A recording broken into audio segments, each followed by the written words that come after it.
A final year project is the highest leverage asset you have as a junior developer.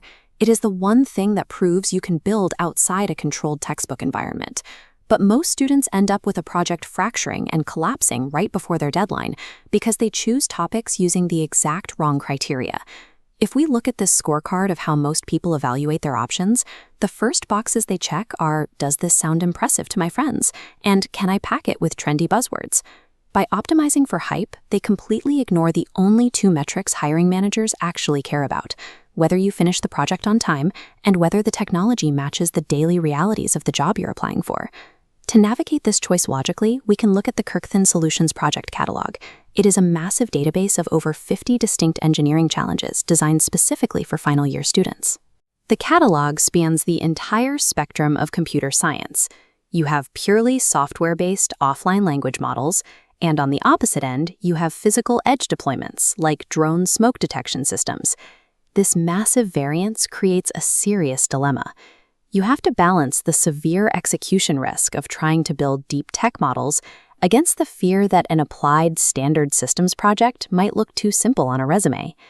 Walking into graduation with a broken demo makes the last 4 years invisible to an employer.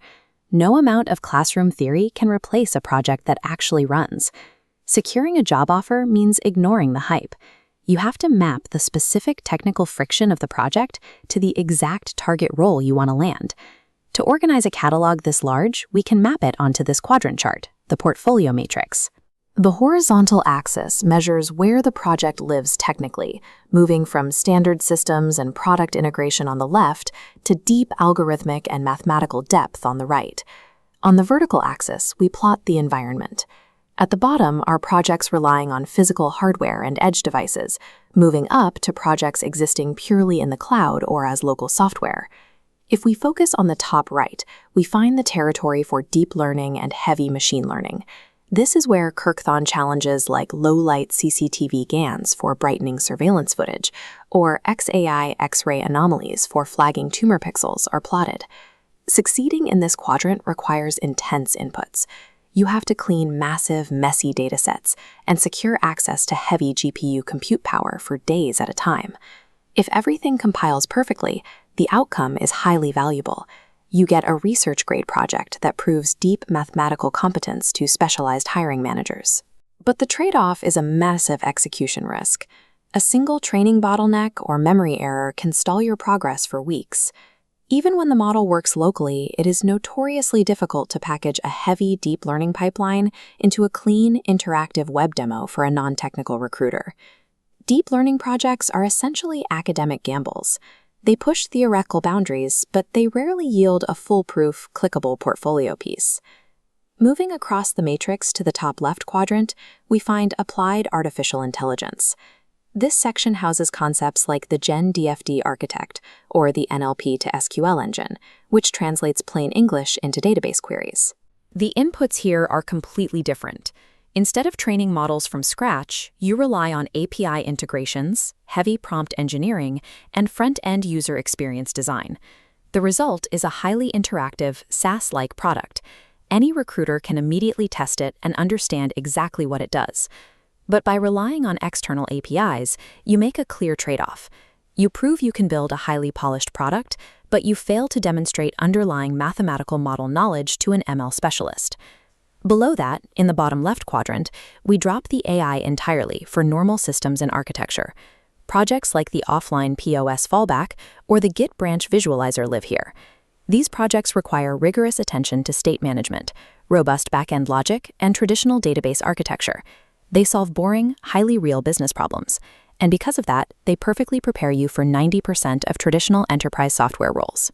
Normal systems surrender the marketing hype of AI entirely, but they offer the highest guarantee of having a finished, bulletproof code base to show employers when the deadline hits. Finally, we move to the bottom right quadrant, IoT, drones, and the physical edge. This section houses physical integrations like the vision-guided precision agribot or the acoustic glass sensor.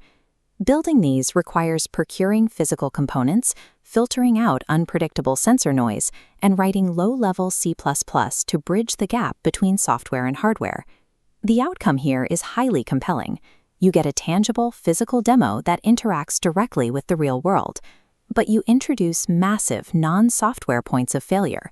A burnt motor or a delayed parts shipment can instantly destroy your project timeline. Hardware introduces physical chaos outside your control as a developer, making it the highest stress option for an academic deadline.